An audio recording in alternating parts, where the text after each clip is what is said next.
आ गए? Yes, no no, आ गए, सब आ गए। तो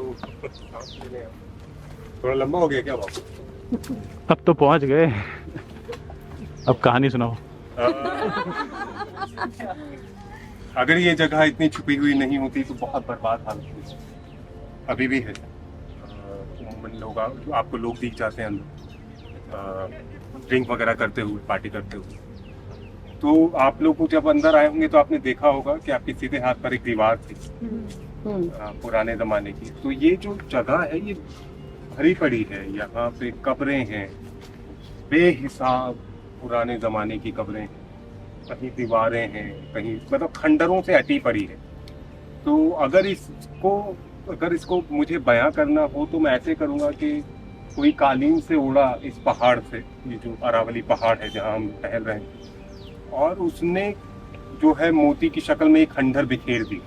तो आप किसी भी जानिब आप कहीं से भी निकले, किसी भी दिशा में, आपको कोई ना कोई खंडर वहाँ पर आपको मिल जाएगा। अब जैसे ये जो जगह है, इसके लिए कहा गया है कि अंग्रेज़ों के ज़माने में यहाँ अंग्रेज़ अफसर अक्सर जो है वो जोर आजमाइश करते थे, मतलब वो जो है यहाँ पर एक्सरसाइज वगैरह करते थे।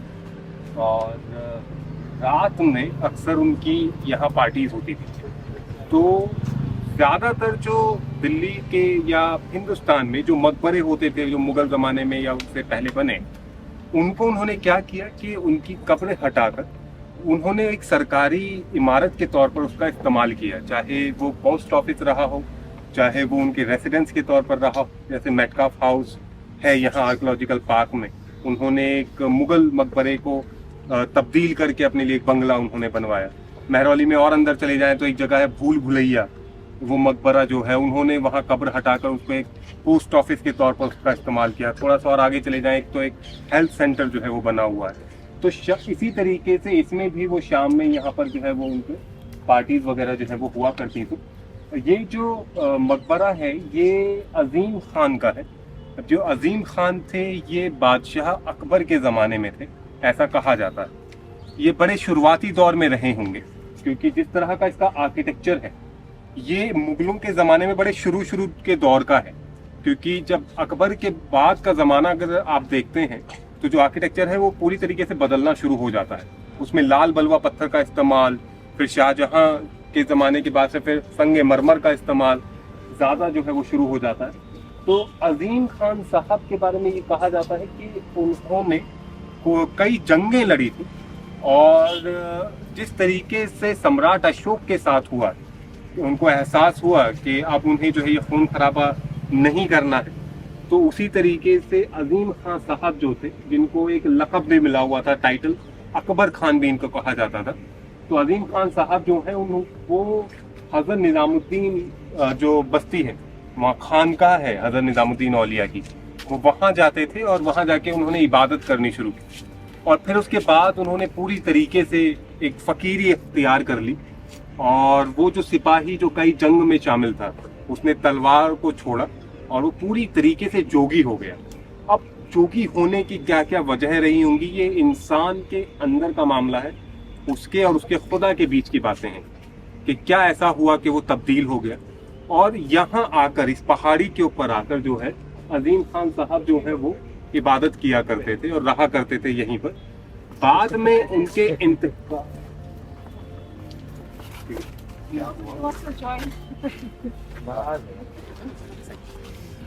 अच्छा, जिन जो है जब इंसानों के पास मिलने आते हैं तो कई शक्ल में आते हैं। अच्छा।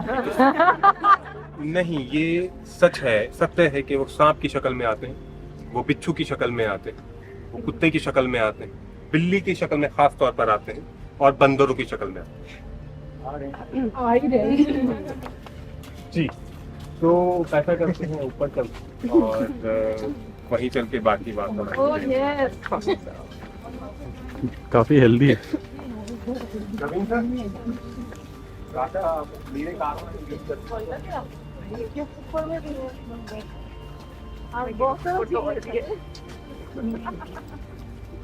एक दिन को पे छोड़ दिया, ऊपर तो और भी होंगे। अब कोई डर नहीं है।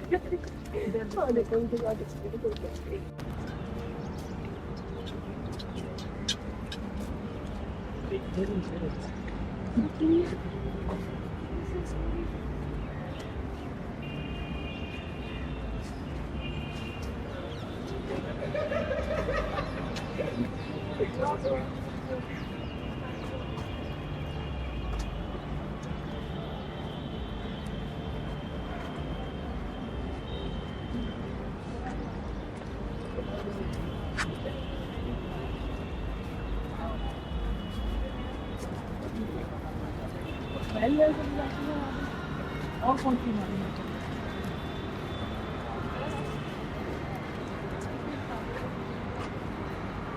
तो ऐसा करते हैं कि यही कहीं जगह बना के बैठ जाओ, क्या कहते हैं? ठीक है। यहाँ बंदर भी नहीं है और शोर भी नहीं है उस तरीके से जो यहाँ से आ रहा है। Only one with the panda. खाली नहीं आए, कोई बंदा नहीं आएगा। जहाँ बंदर नाराज ना हो बस। हाँ। कौन है? क्या? नहीं नहीं, क्या वॉस्प था? वॉस्प है बंदर।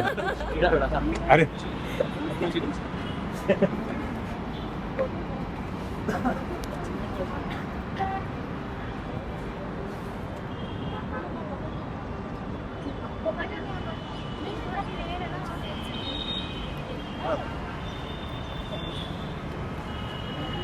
मैंने ये सोचा था कि थोड़ी देर हम लोग यहाँ पे वक्त बिताएंगे। अब आज तो बड़ी घटा छाई हुई है, तो उम्मूमन जब घटा नहीं होती तो बहुत खूबसूरत यहाँ पर सनसेट नज़र आता है, पर अभी वक्त है सनसेट होने में, तो क्या पता वो नज़र आ जाए। तो अब मुझे आप ये बताएं कि आप किस तरह की कहानियाँ सुनना चाहें, किस ज़माने की कहानियाँ सुनना चाहें, तो अकॉर्डिंगली मैं उस ज़माने को बताने की कोशिश करूँगा।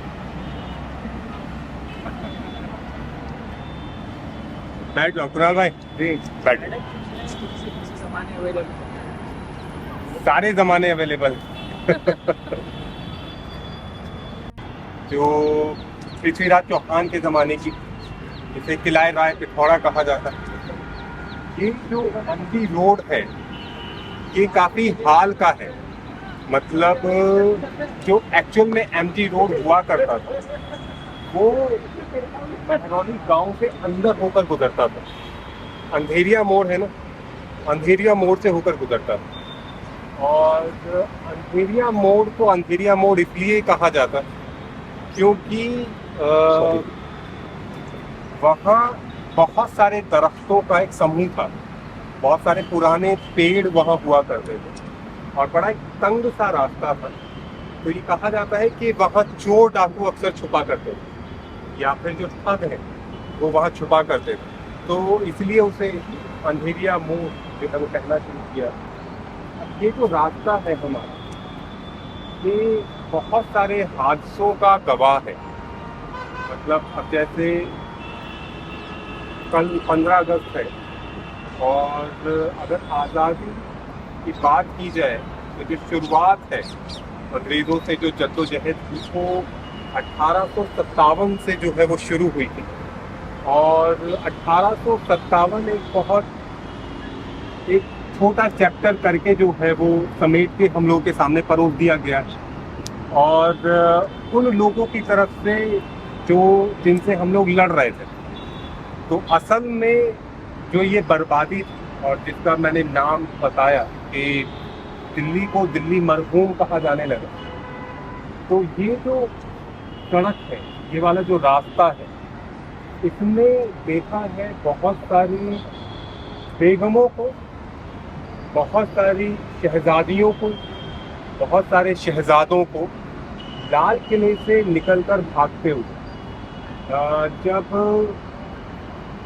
अंग्रेज़ों ने दिल्ली पर फतह कर दी और जब वो शाहजहानाबाद पुरानी दिल्ली में कत्लेआम करने लगे, तो बहादुर शाह जफर जो है वो लाल किले से निकले और हुमायूं के मकबरे पर चले गए। उन्हें ये लगता था कि अगर वो निकले, क्योंकि अंग्रेज़ जो है वो उनके पीछे हैं, तो इन लोगों को छोड़ दिया जाएगा जितने भी लोग लाल किले में रह रहे हैं, पर ऐसा हुआ नहीं। वहाँ बादशाह सलामत जो है वो निकले, और वहीं जो खाकी है, पहले ज़माने में उन्हें खाकी बोला जाता था, उन्होंने लाल किले के ऊपर जो है वो कहर बरसाना शुरू किया। और जैसे एक शहजादा था और वो उसके जो फादर थे उनको अंग्रेज़ों ने कत्ल कर दिया था। तो ये शहजादा अपनी माँ को और अपनी छोटी बहन को लेकर ये निकला। तो लाल किले से जब ये शाही खानदान जो है जब निकले तो ये कई दिशाओं में गए। शाहदराह की तरफ निकले, गाजियाबाद की तरफ गए, फरीदाबाद की तरफ गए और इस तरफ निकले। तो इन्हें दोहरी मार पड़ी। एक तरफ से तो अंग्रेज पीछे पड़े हुए थे और दूसरी तरफ से जो हमारे हिंदुस्तानी बागी सिपाही थे वो पीछे पड़े हुए थे, क्योंकि उन्हें ये लगता था कि इन्हीं की बदौलत जो ये हम पहली आज़ादी का जो संग्राम है वो हम हार गए हैं। तो ये भी इन्हें लूट रहे थे, अंग्रेज भी जो है इन्हें मारने के लिए जो है वो ढूंढ रहे थे, और साथ साथ में दिल्ली एनसीआर में जो लोग गांव वाले रह रहे थे ये भी इन्हें लूट रहे थे। तो एक शहजादा जो है वो अपनी माँ को लेकर और अपनी छोटी बहन को लेकर निकला, और वो लोग बैलगाड़ी में थे और यहीं से वो लोग निकले। तो कुछ गांव वालों ने जो है आकर उन्हें लूट लिया। अब उसमें हुआ ये कि शहजादे को कुछ गांव वाले उठाकर ले गए, शहजादी को कुछ गांव वाले उठाकर ले गए और उनकी अम्मा को कुछ गांव वाले उठाकर ले गए। अभी राना सफरी साहिबा की ने वो किताब को का तर्जुमा किया है, आप लोग पढ़िएगा, उसे आप पढ़ नहीं पाएंगे। मैंने ख़ास तौर पर इसी पर एक बार एक बैठक की थी अंदर जफ़र महल में, तो मुझे बीच में रोक दिया था कि अब आगे ना बताओ। तो मतलब जिस तरीके की ज़ोर ज़बरदस्ती आप तसव्वुर कर सकते हैं अपने जहन में, क्योंकि मुग़लों को लेकर हमारी एक बहुत अलग कल्पना है। मुग़ल ख़ानदान को लेकर जब मुग़ल लफ्ज़ भी आता है तो एक बड़ा शाहाना अंदाज सामने आ जाता है। ताज महल है, मुमताज़ महल है, शहंशाह शाहजहाँ हैं, पर जब आप उन्हीं के बारे में पढ़ते हैं कि उनका क्या हुआ 1857 के बाद, तो फिर आप उसको सुन नहीं सकते, मतलब वो कान ही नहीं बने कि उसको पूरी दास्तान को सुन लें। तो उनकी अम्मा को जो है कुछ गांव वाले उठा कर ले गए, उनके साथ वहाँ जो है हर तरीके की हरकतें हुई, और वो बेचारी छोटी सी शहजादी थी, कुछ गांव वाले उसको उठा कर ले गए। अब वो जो शहजादा था उसके पाँव में गोली लगी हुई थी, और किसी तरीके से वो उन गांव वालों से बचकर निकला। और तो जब वो दूसरे गांव से होकर गुजर रहा था तो ये कहा जाता है कि उसे एक भीड़ मिली, और जब वो भीड़ के पास गया तो वो एक बच्ची थी, वो रो रही थी, और तो उसने पहचाना कि वो उसकी छोटी बहन। तो वो गया और जो है उसने मिन्नतें की कि मेरी बहन को छोड़ दें यार, और क्या पता हमें वापस राजपाट मिल जाए तो हम आपको माला माल कर देंगे। तो उसको भी कैदी जो है वो बना कर रख लिए।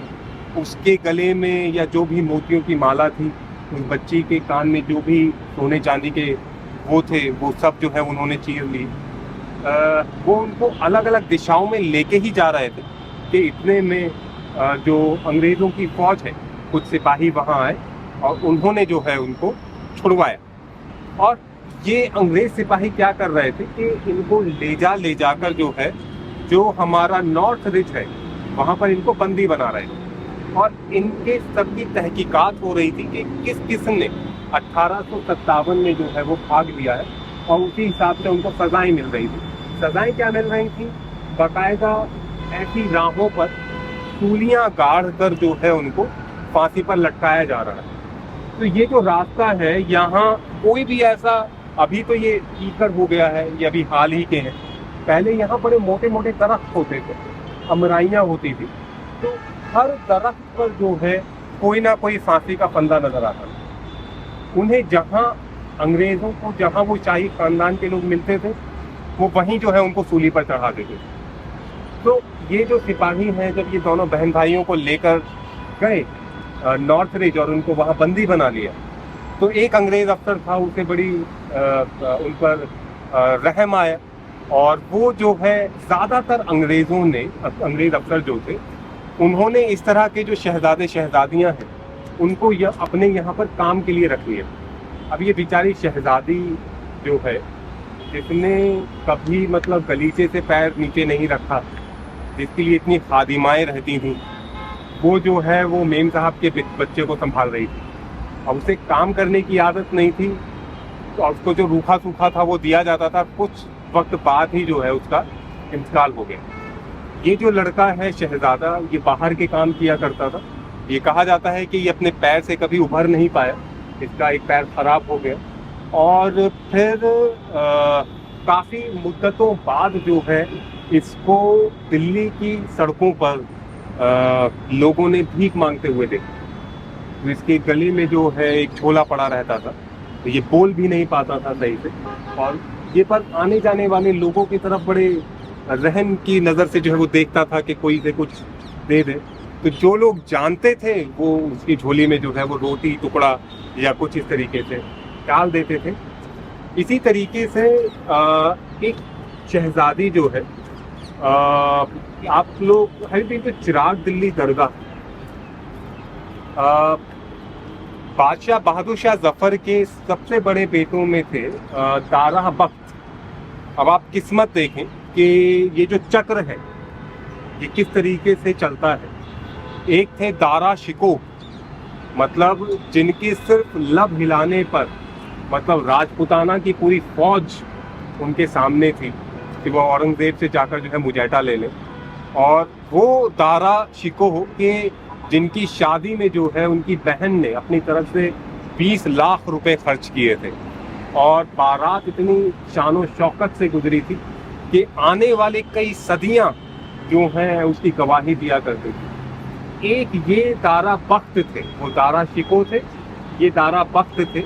और ये कहा जाता है कि बहादुर शाह जफर जो है इन्हें वली अहद बनाना चाहते थे, मतलब आगे वाले बादशाह, पर इनका इंतकाल हो गया और इनको जो है चिराग दिल्ली दरगाह में दफनाया गया। तो जब 1857 का ये कहर दिल्ली के ऊपर बरपा, तो ये जो शहजादी है ये अपने महल में थी, और जब ये बाहर आई तो वो देखती क्या है कि अब ये तो कश्मीरी दरवाजे की तरफ से गोले बरसा रहे थे, तो लाल किले में के महलों में आकर गिर रहे थे। तो हर जगह से जो है चीख पुकार की आवाज़ आ रही है। बीच रात में वो एकदम से उठी, तो हर जगह से उसने जो है अपने ख्वाजा सरा को बुलाया, तो ख्वाजा सरा नहीं थे। उसने अपने खादिमाओं को ढूंढा, तो वो नहीं थे, क्योंकि हर कोई अपनी जान बचाकर भाग रहा था। ये किसी तरीके से अपने ख्वाजा सरा से मिली, और ये जब इस तरफ आ रही थी तो इसको जो है फिर गांव के लोगों ने भी लूटा, और फिर उसके बाद कंपनी बहादुर के जो लोग थे उन्होंने भी गिरफ्तार कर लिया। बाद में एक अकाउंट ये मिलता है कि इसने अपना आखिरी जो वक्त है वो चिराग दिल्ली दरगाह में बिताया, और बरसात के दिन थे और ठंड पड़ रही थी। तो आप तसव्वुर कर रहे हैं इस बात को कि वो मुग़ल शहजादियाँ जो ख़ास तौर पर नूरजहाँ या मुमताज़ महल, गौहर आरा, जहाँ आरा, इन लोगों के लिए कहा जाता है कि एक बार तन से लगा कपड़ा वो जो दोबारा नहीं पहनते थे, उनके पास जो है जब वो अपने आखिरी वक्त में थी तो बारिश हो रही थी और कोई कंबल भी नहीं था उनके पास, तो अपने बाबा की कब्र से लिपट कर रोने लगी, और उनको वहीं चिराग दिल्ली दरगाह में दफनाया गया। उसी तरीके से एक शहजादी थी, वो जो है यहाँ से निकलकर मेवात की तरफ गई। तो ये रास्ता बड़ा मनहूस रहा है मुगलों के लिए अगर देखा जाए। शुरू में भी जब दारा शिको औरंगज़ेब से हारे हैं, और बाद में जब मुग़ल ख़ानदान ख़त्म हो रहा है, तब भी जो है तो एक शहजादी का जिक्र ये आता है कि किसी ने जो है उनसे ज़बरन शादी कर ली थी, और वो ढोर टांगरों का काम किया करते थे। और जब निज़ामी साहब, जिन्होंने ये किताब लिखी है जिसका राना सफ़ी साहिबा ने तर्जुमा किया है, तो वो उनसे पूछते हैं कि क्या तुम्हें अपनी पुरानी ज़िंदगी के बारे में कुछ याद है, तो बस एक आहा करती हुई रह जाती हैं और अपने छप्पर की तरफ देखती हैं जिसमें से पानी टपक रहा होता है। तो ऐसी बहुत सारी शहजादियों को और बहुत सारे शहजादों को इस राह ने यहाँ से जाते हुए देखा है और फिर कभी वापस लौटते हुए नहीं देखे। तो ये कहा जाता है कि इस जगह ने जो है दिल्ली की आखिरी बहार देखी, दिल्ली का आखिरी दीदार, वो तहजीबी तौर पर। अब मैं इन बातों को छोड़कर अगर मैं तहजीबी बातों पर आऊँ तो सामने जो आपकी जो एक छवि मिलती है, अगर आप अपने जहन को खामोश कर लें और एक बार को आप ये जो ट्रैफिक है इस आवाज़ को दरकिनार कर दें, ये जितनी भी पेड़ हैं इनको हटाकर आप बड़े बूढ़े दरख्त होते हैं, बूढ़े वृक्ष, उनको तस्वुर करें और दूर दूर तक अमराइयाँ अगर आप देखें, अमराइयाँ जो आम के बाग होते हैं, तो आप ये देखेंगे कि शाहजहानाबाद से जो उस जानिब है वहाँ से लोग यहाँ आए हुए हैं और हर एक बड़े दरख्त पर झूला लगा हुआ और शहजादियाँ जो हैं वो झूला झूल रही हैं। बेगमातों के लिए अलग खेमे लगे हुए हैं, वो अलग झूले झूल रही हैं और कहीं पर जो है वहाँ कबाब सिक रहे हैं, कहीं जलेबियाँ बन रही हैं और वो देखें सामने से दिल्ली सुभाने बहादुर शाह जफर आ रहे हैं और उनके साथ साथ जो है ख्वाजा सरा चल रहे हैं, पीछे जो है उनके खादिम हैं और बादशाह सलामत से सिर्फ एक कदम दूरी पर उनकी जो बेगम है जीनत महल वो चल रही है और एक खादिम जो है वो हुक्का लेकर चल रहा है और जो हुक्के की नय है वो बहादुर शाह जफर जो है वो पकड़े हुए हैं और वो चल रहे हैं और सामने जो है इस जानिब अगर आप देखें तो हौज़े शमशी है और उस तरफ जो है बहादुर शाह जफर ने अपने लिए खेमे लगवाए हुए हैं। अब ये खेमे क्यों लगवाए हुए हैं, ये इतने सारे ये नाच गाना, ये हंसी मजाक, ये ठिठोलियाँ, ये क्यों हो रहा है? क्योंकि ये वो ज़माना है जब बरसात के दिनों को मनाया जाता था, जो चौमासा गर्मी को अलविदा कहा जाता था और बरसात का स्वागत किया जाता था। तो वहाँ बहादुर शाह जफर जो है वो अपने खेमे में है, उनको जो है पान दिया गया, वो पान नोश फरमा रहे हैं और वो पूछ रहे हैं कि सब कुछ सही है यहाँ। तो उनके जो खादिम हैं वो पल पल की खबर दे रहे हैं कि उस शहजादे की जो बच्चियां हैं वो वहाँ झूला झूल रही हैं, वो शहजादे वहाँ बाज़ार में इत्र खरीदने गए हुए हैं, शाहजहानाबाद से वो अमीर आ रहे हैं, वहाँ से देखो वो घोड़े पर बैठे हुए जो है दाग दहलवी आ रहे हैं। मिर्ज़ा गालिब नहीं आए, मिर्ज़ा नौशाह को बुलाइए। तो मिर्ज़ा नौशाह क्योंकि उनके ख़ास जो शराब है वो यही महरौली में मिलती थी, तो मिर्ज़ा नौशाह वो आए, तो मिर्ज़ा नौशाह ने उनसे कुछ बातें की। फिर ये दोनों कनकौए उड़ाने चले। कनकौए पहले पतंग को बोला जाता था, तो मिर्ज़ा नौशाह पीछे चल रहे हैं और देखो बहादुर शाह जफर आगे चल रहे हैं और एक छोटी सी पहाड़ी पर आकर रुक गए और वहाँ से उन्होंने पतंग उड़ानी शुरू की और पीछे से जो है मिर्ज़ा नौशाह उन्हें कहानियाँ सुना रहे, उनसे बातें कर रहे। तो जो शायर होते थे वो दरबार में क्यों होते थे? ताकि जो है वो बादशाहों के मन बहलाएं, और ये यार बादशाह हैं बहादुर शाह जफर। अब इनको थोड़ी देर बहादुर शाह जफर को वहीं रोकते हैं। अब चलते हैं शाहजहानाबाद की तरफ। तो शाहजहानाबाद में अब कुछ महीने पीछे चलो, तो कुछ महीने पीछे जब मई जून की गर्मी पड़ रही, तो जब मई जून की गर्मी पड़ रही है तो हर जगह से जो है मतलब सदाएं बुलंद हैं। एक शेर था जो शाहजहानाबाद के लोग गर्मी को बयां करते थे, वो ये था कि कबाबे सीख हैं हम, कबाबे सीख हैं हम, हर सू करवट बदलते हैं, जो जल उठता है ये पहलू तो वो पहलू बदल लेते हैं। तो जब हम एक करवट लेटे रहते हैं तो बहुत गर्मी लगने लगती है, तो वो अपने आप को कबाबे सीख कहा करते थे। तो इस तरीके से जब गर्मी ने बहुत परेशान करना शुरू कर दिया, तो दिल्ली का जो ननिहाल है तो ननिहाल जो है वो राजस्थान है, तो मारवाड़ की तरफ से रेत का तूफान चलता है।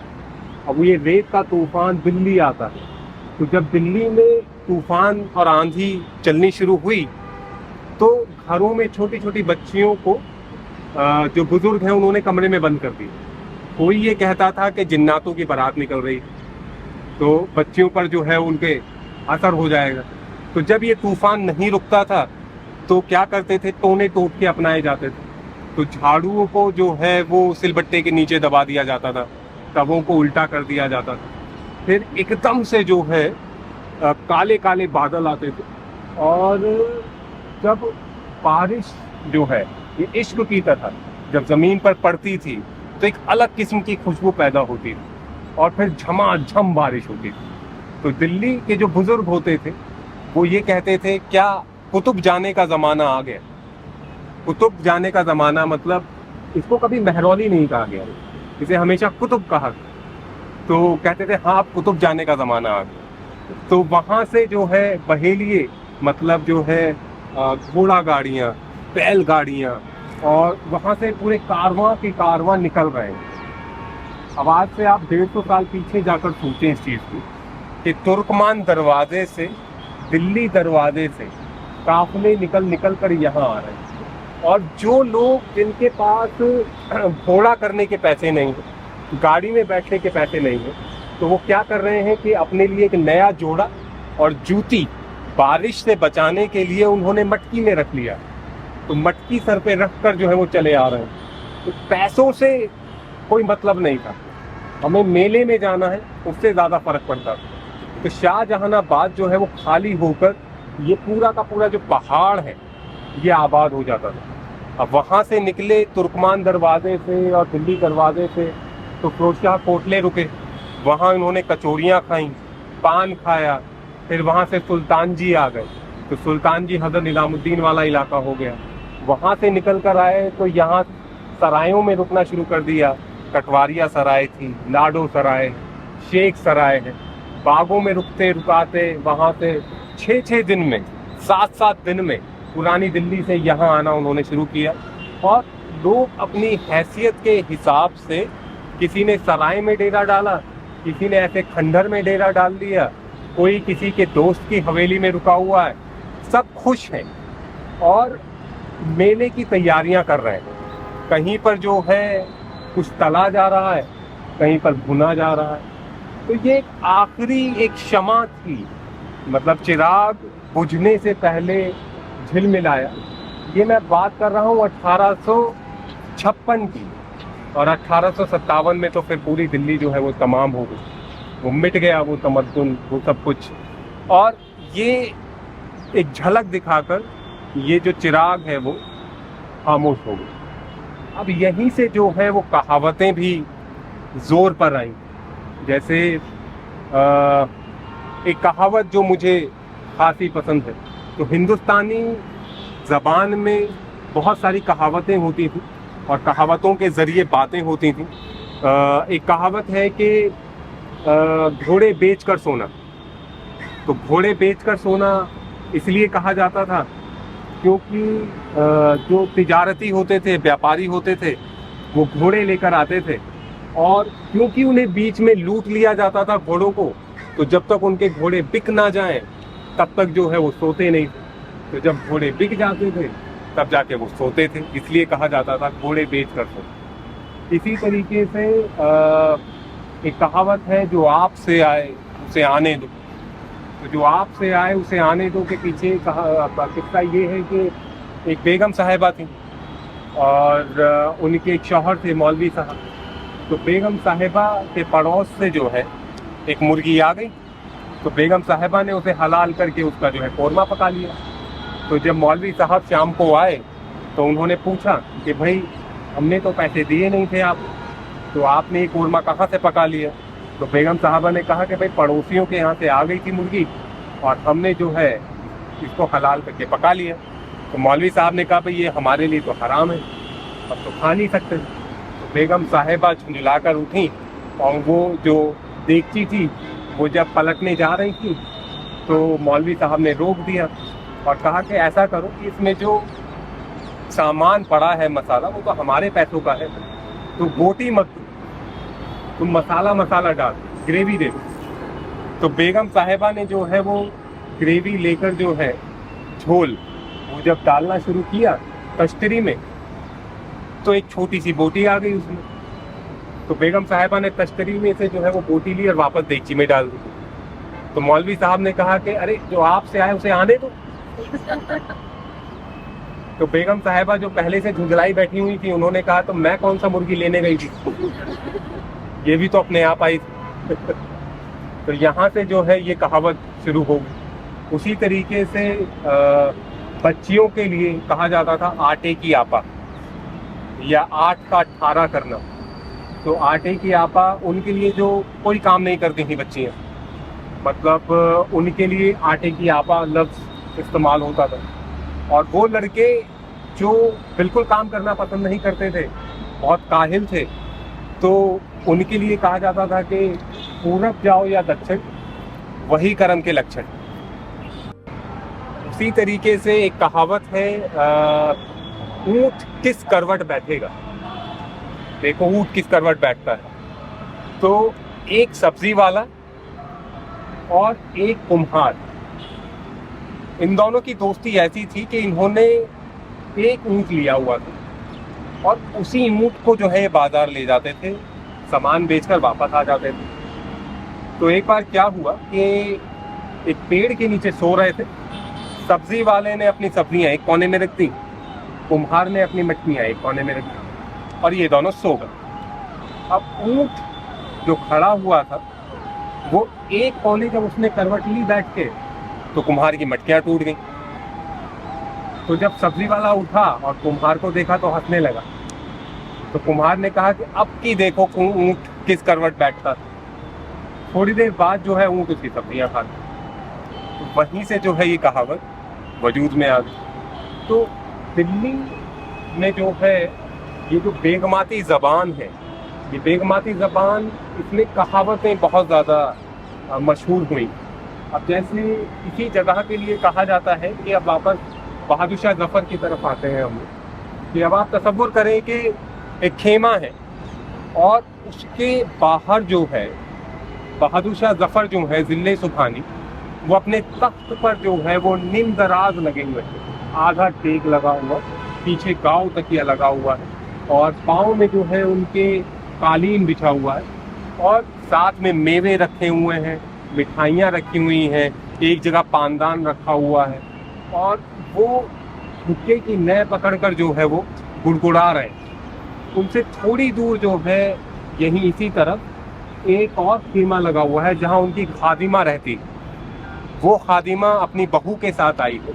तो जब उसको वक्त मिलता है तो वो जो बहू है वो सीने पर रोने का काम करना शुरू कर देती है। तो वो देखती है कि उसके पास एक सुई है और उस सुई में जंग लगा हुआ है।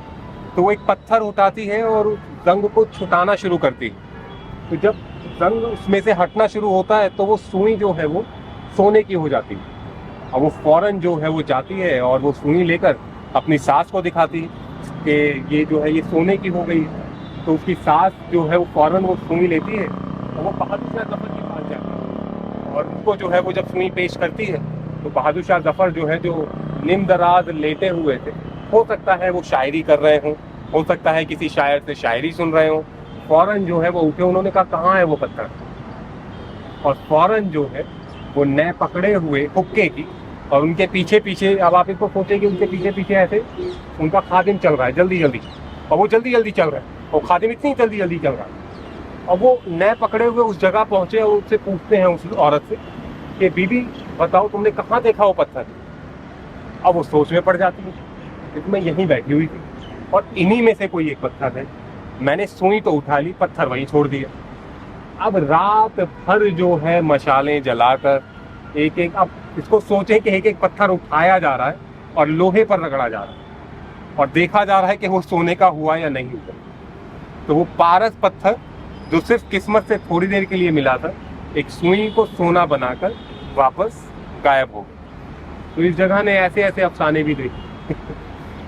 और बताएं क्या सुनेंगे आप? यहाँ से चलकर वहाँ बैठे वापस, अब अंदर नहीं है वहाँ। बताएं। देखो मैं ऑप्शन दे देता हूँ आपको, क्योंकि ये इलाका जहाँ हम लोग अभी बैठे हुए हैं, यहाँ सुल्तान रज़िया का बचपन बीता है। यहाँ से सुल्तान रज़िया ने हुकूमत की, हम उनका जिक्र कर सकते हैं। हम सुल्तान अल्तमश का जिक्र कर सकते हैं।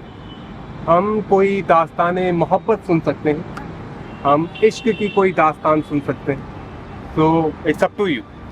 तो ऐसा करते हैं कि मुस्तफ़ा तुम फटाक से एक बार देख के आओ कि वहाँ बंदा बैठे हुए हैं, वहाँ नहीं होते तो वापस वहीं चलते, ठीक है? तब तक आप लोग सोचो। एक और- वो मेटकाफ का सुना दो, उसकी बेटी जो संतरे खाती थी ऊपर। ये बीच में जो गुंबद नजर आ रहा है ना, एक तो सबसे आखिर में है वो गुंबद, और एक ये बीच वाला गुंबद है, ये है मेटकाफ हाउस, जिसे दिलकुशा कहा जाता है। ये असल में जो मकबरा है ये बादशाह अकबर के दूधा भाई का है, फॉस्टर ब्रदर का, अली कुली खान कुली। का, और इसके आगे वाला इसके भाई का है अदम खान का। तो ये बीच वाला जो है अली कुली खान वाला, इसको मेटकाफ साहब एक प्रोफेसर, एक अफसर थे दिल्ली में, उन्होंने इसको एक बंगला बना दिया था अपना। और इनकी बेटी जो एमिली है वो इनके साथ रहती थी। तो मेटकाफ साहब जो है वो इतने सख्त थे और इतने सारे उन्होंने कानून बनाए हुए थे लड़कियों के लिए, कि लड़कियों को चाहिए कि वो मर्दों के सामने बैठकर संतरे ना खाएं, आम ना खाएं, या चीज़ ना खाएं, या ऐसा कोई भी खाना जिससे उनकी ड्रेस खराब हो। तो इनकी बेटी एमिली जो है वो अपने फ्रॉक में आम रखकर जो है वो कुतुब मीनार की पहली मंजिल पर जाकर जो है वो खाया करती है। मुस्तफ़ा बंदर है, गए, चले।